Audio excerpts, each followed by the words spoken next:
Selamat datang kembali di penjelajahan kita. Hari ini kita mau bahas cerita yang, wah menarik banget nih.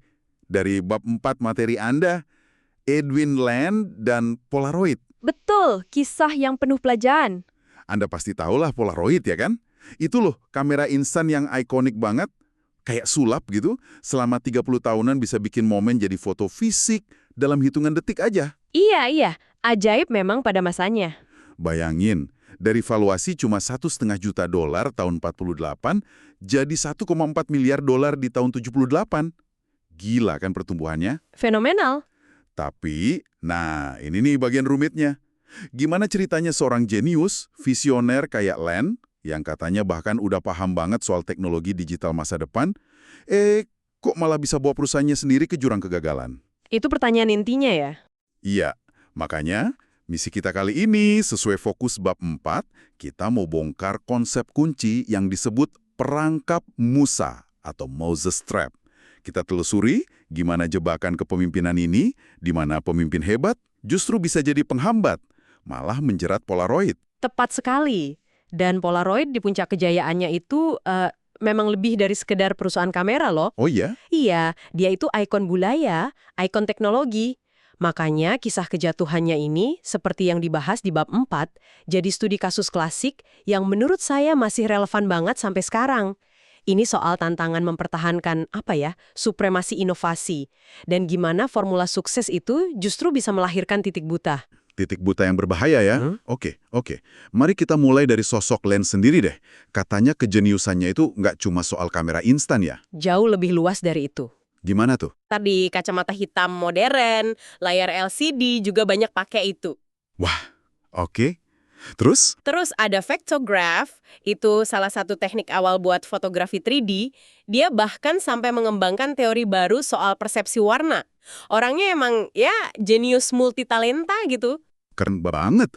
Tapi kalau mahakaryanya yang paling dikenal dalam inovasi produk yang di materi disebut inovasi P-type atau product type innovation gitu ya. Iya, P-type. Itu kamera SX70 kan ya? Saya masih ingat dulu, lihat iklannya atau mungkin pernah lihat punya orang tua. Sensasinya itu loh, kamera ramping, keluar foto, terus gambarnya muncul sendiri gitu aja. Betul. Itu terobosan yang rasanya kayak sihir waktu itu. Nggak ada yang kayak gitu sebelumnya. Dampaknya gimana tuh selain bikin orang kagum? Fenomenal. Polaroid itu jadi kayak alat ekspresi wajib buat seniman-seniman top. Ansel Adams, Andy Warhol, mereka pakai Polaroid. Terus ada William Wegman yang terkenal sama foto-foto anjing Weimaranernya itu, nah dia pakai Polaroid juga. Oh iya. Yang anjingnya didandanin macam-macam itu ya? Iya betul. Uniknya lagi, karena privasi kan, nggak perlu dibawa ke lab foto, Polaroid ini malah membuka pasar baru yang mereka sendiri sebut intimacy pictures. Intimacy pictures. Maksudnya? Ya, foto-foto yang lebih personal, lebih private gitu. Kan langsung jadi, nggak ada orang lain yang lihat prosesnya. Masuk akal. Jadi ini semua memicu siklus sukses Polaroid selama puluhan tahun ya? 3 dekade. Siklusnya gini, inovasi P-type yang spektakuler, kayak SX70 tadi, itu mendorong pertumbuhan franchise-nya, bisnis inti fotografi instannya. Terus, keuntungan dari franchise ini dipakai buat riset lagi. Dipakai buat mendanai lebih banyak inovasi P-type lagi. Jadi muter terus, dari yang tadi Anda bilang 1,5 juta jadi 1,4 miliar. Kalau dilihat sekilas, ini kan kayak resep sukses yang sempurna banget ya. Iya, kelihatannya sih gitu. Inovasi jalan terus, duit ngalir terus. Apa masalahnya? Nah, tampaknya sempurna di permukaan, tapi justru disinilah ironi yang dibahas di sumber kita mulai muncul. Siklus ini, yang disebut siklus berbahaya yang bajik, atau dangerous virtuous cycle. Siklus berbahaya tapi bajik.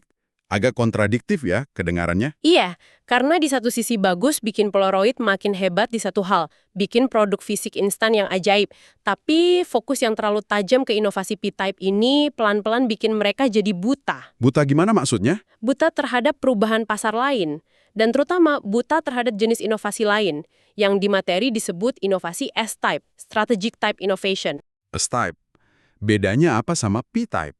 Kalau P-type itu produk baru, S-type itu lebih ke inovasi strategi. Cara perusahaan bersaing, model bisnisnya yang diubah bukan cuma produknya. Nah, Polaroid ini terlalu asyik sama P-type, jadi S-type-nya agak terabaikan. Roda suksesnya muter makin kenceng, tapi ya di jalur yang itu-itu aja. Jadi kayak pakai kacamata kuda ya. Fokus banget ke depan, tapi nggak lihat kanan kiri. Bisa dibilang gitu. Dan disinilah tikungan tajamnya datang. Munculnya fotografi digital. Nah, ini dia, digital. Teknologi ini kan basisnya chip CCD ya, Charge Coupled Device, komponen elektronik peka cahaya, inti kamera digital. Ironisnya, ini diciptakan di Bell Labs, tempat yang juga sering dibahas soal manajemen inovasi yang beda banget gayanya sama Polaroid era Len. Oke, tapi bagian yang paling bikin wah kaget dari bab 4 ini kan, Edwin Land itu katanya udah tahu potensi digital ini. Jauh sebelum kamera digital ada di mana-mana. Betul sekali, ini bagian yang paling mencengangkan. Sumber Anda kan mengungkap keterlibatannya yang lumayan dalam sama pemerintah AS di era Perang Dingin. Wah, cerita apa lagi nih? Ini plot twist yang luar biasa sih. Jadi waktu itu kan Amerika tegang banget sama Soviet ya, takut serangan nuklir. Nah, mereka butuh banget info intelijen citra yang real time. Nggak bisa nunggu film dari satelit diturunin dulu, diproses, kelamaan. Oke, butuh cepet ya. Terus hubungannya sama Land? Len jadi tokoh kunci yang ngasih solusi. Dia ini yang meyakinkan Presiden Eisenhower, terus lanjut ke Nixon, buat ambil pertaruhan besar. Pertaruhan apa? Investasi besar-besaran buat bikin satelit mata-mata yang sepenuhnya digital, pakai teknologi CCD tadi. Langsung digital, bukan misalnya scan film di atas gitu. Nah, itu dia. Banyak penasihat militer senior maunya gitu, pendekatan inkremental. Scan film di satelit. Tapi Len ngotot, dia bilang digital ini lompatan quantum jump, yang emang diperlukan, nggak bisa setengah-setengah. Keras kepala juga ya dia, tapi terbukti bener nggak visinya? Sejarah membuktikan dia benar. Peluncuran satelit KH-11 Canon tahun 1976 itu revolusi intelijen. Satelit ini bisa kirim gambar digital ke bumi hampir seketika. Wow. Ada momen dramatisnya juga, pas inaugurasi Presiden Jimmy Carter, si KH-11 ini ngirim foto acaranya dari orbit cuma beberapa jam setelah kejadian. Sampai Direktur CIA waktu itu bilang kontribusi Len buat kemampuan intelijen AS itu tak tertandingi. Gila, keren banget. Nah ini dia intinya. Ini paradoksnya yang dibahas di bab 4 kan. Kalau Len sebegitunya visioner, lihat kekuatan digital buat negara, sampai ngotot ke presiden segala, kenapa dia nggak bawa revolusi yang sama ke Polaroid? Kenapa perusahaannya malah telat banget masuk pasar digital? Baru 96 kan? Dan akhirnya malah bangkrut tahun 2001. Itu dia pertanyaan jutaan dolarnya. Dan jawabannya, seperti yang dianalisis di sumber Anda, itu terletak pada jebakan kepemimpinan yang tadi Anda sebut, perangkap Musa atau Moses Trap. Ini inti dari tragedi inovasi di Polaroid. Oke, perangkap Musa. Biar kita benar-benar paham nih, katanya ada proyek besar Len yang lain yang jadi contoh bagus ya, Polavision itu. Betul, Polavision. Diluncurkan tahun 1977. Ini sistem film rumahan instan. Semacam kamera video analog, tapi filmnya bisa langsung ditonton setelah direkam. Oh, kayak home movie instan gitu ya? Iya, idenya gitu. Peluncurannya juga dibikin semegah SX70. Ada penari, pemain mime, demo produk di mana-mana. Len sendiri semangat banget. Ini launch shot, dia proyek ambisius radikal yang paling dia suka waktu itu. Launch shot favoritnya ya? Terus gimana? Sukses? Gagal total. Tapi ada satu momen legendaris dari peluncuran Polavision itu yang dikutip juga di sumber Anda. Waktu itu ada analis keuangan dari Wall Street nanya soal profitabilitas. Ya wajar kan, proyek mahal gitu. Dia nanya soal bottom line-nya gimana. Terus jawaban Len? Jawaban Len ini sangat mencerminkan pola pikirnya saat itu. Dia bilang kira-kira gini terjemahannya. Satu-satunya yang penting adalah bottom line. Sungguh lancang, bottom line itu adanya di surga. Wow, keras banget jawabannya. Iya, menunjukkan betapa dia menempatkan keajaiban teknis, visinya sendiri di atas pertimbangan bisnis yang ya lebih membumi gitu. Dan akhirnya Polavision gagal di pasaran ya. Kenapa tuh? Terlalu mahal, kualitas gambarnya juga agak mengecewakan dibanding ekspektasi.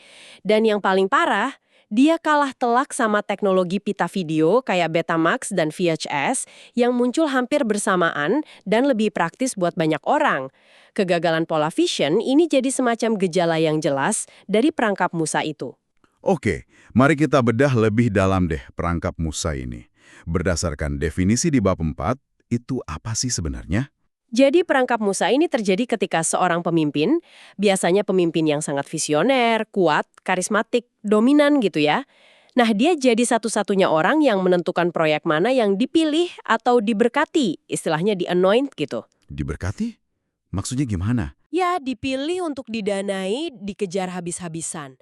Dan pemilihannya ini seringkali bukan berdasarkan analisis strategis yang cermat soal masa depan pasar atau kebutuhan perusahaan jangka panjang. Tapi lebih karena kecintaan pribadi si pemimpin pada luneshot tertentu. Ide radikal yang kebetulan memikat hati dia. Dan biasanya itu luneshot yang sifatnya P-type, produk baru yang spektakuler. Jadi Len jatuh persis ke perangkap ini ya. Dia jadi kayak nabi gitu di Polaroid, yang nentuin mana ide yang suci dan layak dikejar. Persis. Analogi Nabi itu pas, dia jadi hakim sekaligus juri tunggal buat ide-ide baru. Dia terobsesi banget sama pola vision karena itu luneshot P-type yang cocok sama agama atau iman fotografi kimia instan yang udah dia bangun puluhan tahun. Agama fotografi instan ya, menarik istilahnya. Akibatnya, dia mengabaikan prinsip penting lain yang juga dibahas di sumber Anda. Aturan Bushveld nomor 2. Aturan Bushveld, apalagi tuh? Itu soal perlunya menjaga keseimbangan dinamis, dynamic equilibrium, antara dua hal.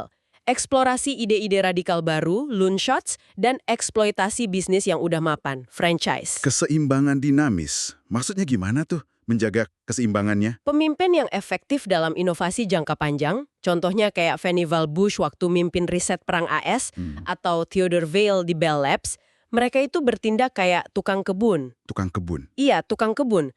Mereka nggak mendikte bunga spesifik apa yang harus tumbuh, tapi mereka merawat ekosistem inovasinya. Mereka mastiin ada keseimbangan antara tim riset yang liar, kreatif yang di buku disebut artis, sama tim operasional yang fokus ke eksekusi, skala, efisiensi, disebut soldiers.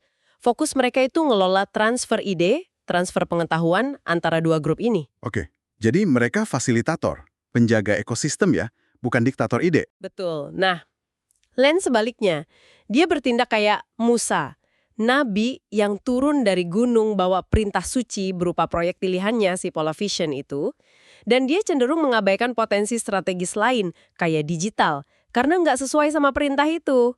Karena digital itu nggak cocok sama perintah atau model bisnis cetak instan yang udah jadi franchise super sukses itu ya. Jadi, kacamata kuda franchise-nya itu bikin mereka cuma bisa lihat inovasi P-type yang bisa langsung nyambung ke mesin bisnis yang udah jalan. Tepat sekali. Digital itu dianggap kayak bid'ah lah, nggak sesuai sama mantra Polaroid. Dan yang lebih parah lagi, seperti yang diungkap di bab 4, Len itu secara fisik dan organisasional memagari tim risetnya. Memagari gimana? Laboratorium risetnya di lantai 9 itu katanya eksklusif banget. Interaksi, aliran ide, antara tim riset sama bagian lain perusahaan, kayak divisi engineering atau pemasaran, itu sangat dibatasi. Ada cerita kalau kepala engineering aja perlu izin khusus buat masuk ke wilayah risetnya Len. Wah, serius? Itu kan bahaya banget buat inovasi ya. Menghambat transfer ide yang tadi Anda bilang krusial itu. Banget, sangat menghambat. Ini kontras sekali kan sama model Bell Labs atau pendekatan Bush yang justru menekankan kolaborasi lintas tim, transfer pengetahuan antar grup yang beda cara berpikirnya. Iya. Jadi Len ini bukan tukang kebun yang merawat berbagai jenis tanaman inovasi, tapi Musa yang cuma mau menanam satu jenis tanaman suci yang dia pilih sendiri. Inovasinya berdasarkan preferensi pribadinya. Dan karena karisma dan kekuasaannya begitu besar di Polaroid, nggak ada mekanisme yang cukup kuat buat menyeimbangkan atau menantang keputusannya secara efektif. Akibatnya, ya kita udah tahu semua lah ya. Polaroid bangkrut di tahun 2001. Ironis banget ya, perusahaan yang didiriin sama orang yang justru paham banget digital imaging buat intelijen, malah tumbang sama revolusi digital di pasar konsumen. Sungguh sebuah ironi tragis. Tapi kisah ini, seperti yang Anda bilang di awal tadi, ini bukan cuma soal Polaroid kan ya? Ini pasti ada relevansinya buat Anda yang lagi dengerin sekarang, terutama kalau Anda terlibat di dunia inovasi, kepemimpinan, atau ya sekedar pengen paham dinamika perusahaan aja. Sangat relevan. Pelajaran utamanya, dan ini ditekankan banget di bab 4, adalah bahwa kejeniusan satu orang, secemerlang apapun dia, itu nggak cukup. Bahkan bisa jadi berbahaya kalau nggak diimbangi sama struktur dan proses yang tepat. Struktur dan proses ya kuncinya. Iya, sistem buat menjaga keseimbangan dinamis antara eksplorasi, cari hal baru, dan eksploitasi, optimalkan yang udah ada. Terus mekanisme buat transfer ide yang sehat antar bagian organisasi. Itu ternyata sama pentingnya, atau mungkin malah lebih penting daripada cuma punya satu pemimpin visioner yang dominan. Ini jadi bahan renungan penting nih. Gimana caranya kita bisa ngenalin gejala-gejala perangkap Musa ini di lingkungan kerja kita sendiri ya? Misalnya, apakah ada satu orang yang keputusannya itu udah kayak firman, mutlak gitu? Atau apakah ide-ide baru yang potensial tapi mungkin kedengaran aneh atau nggak sesuai sama selera pemimpin, itu cenderung langsung disingkirkan? Atau adakah pagar, mau itu pagar fisik, kayak labnya LAN, atau pagar nggak kelihatan, kayak budaya tertutup, yang menghambat aliran ide antar tim atau departemen? Nah, pertanyaan-pertanyaan itu penting banget buat diajukan secara jujur. Apakah budaya organisasi kita ini lebih menghargai sosok Musa yang karismatik dengan visi tunggalnya, atau kita secara sadar, secara sengaja membangun proses berkebun inovasi yang memastikan keragaman ide bisa tumbuh dan ada keseimbangan jangka panjang? Oke, jadi kalau boleh kita rangkum sedikit nih, pelajaran kunci dari bab 4 soal Edwin Land ini, kita lihat sosok inovator P-Type yang brilian banget. Tapi di sisi lain, ada paradoks besar di mana pengetahuannya soal potensi digital gak dia pakai buat perusahaannya sendiri. Betul. Dan akhirnya, dia terperangkap dalam perangkap Musa. Gara-gara obsesinya pada long shot pilihannya, si Pola Vision itu, dan dia gagal menjaga keseimbangan dinamis antara ide radikal baru, long shot, sama bisnis inti franchise yang udah jalan. Kegagalan menjaga keseimbangan itu fatal akibatnya. Ini menegaskan banget ya, kalau struktur, proses, dan keseimbangan dalam mengelola inovasi itu jadi kunci yang vital banget buat keberlanjutan perusahaan. Sebagai pemikiran penutup nih, buat Anda bawa pulang dan renungkan, mari kita ajukan satu pertanyaan reflektif yang dibangun dari analisis di bab 4 ini. Kalau kita udah tahu nih bahaya perangkap Musa, Ya, gimana caranya kita bisa secara konkret, secara praktis, membangun semacam pagar pengaman atau guardrails di dalam tim atau organisasi kita buat mencegah jebakan ini terjadi? pagar pengaman ya. Menarik. Gimana tuh bentuknya? Nah, itu pertanyaannya. Gimana kita bisa mastiin kalau keputusan-keputusan strategis yang krusial itu nggak cuma bergantung pada intuisi, selera pribadi, atau kecintaan satu orang pemimpin aja sekalipun dia hebat banget, tapi harus didorong oleh analisis yang objektif dan pertimbangan kesehatan jangka panjang seluruh organisasi. Sebuah tantangan pemikiran yang relevan banget sih buat kita semua yang terlibat dalam pengambilan keputusan, besar atau kecil. Betul. Oke deh, terima kasih banyak sudah bergabung dalam penjelajahan mendalam kita kali ini yang fokus pada Edwin Land dan perangkap Musa dari bab 4 materi Anda. Semoga wawasan dari diskusi kita ini bisa ngasih perspektif baru yang bermanfaat ya buat Anda. Semoga bermanfaat. Sampai jumpa di kesempatan berikutnya.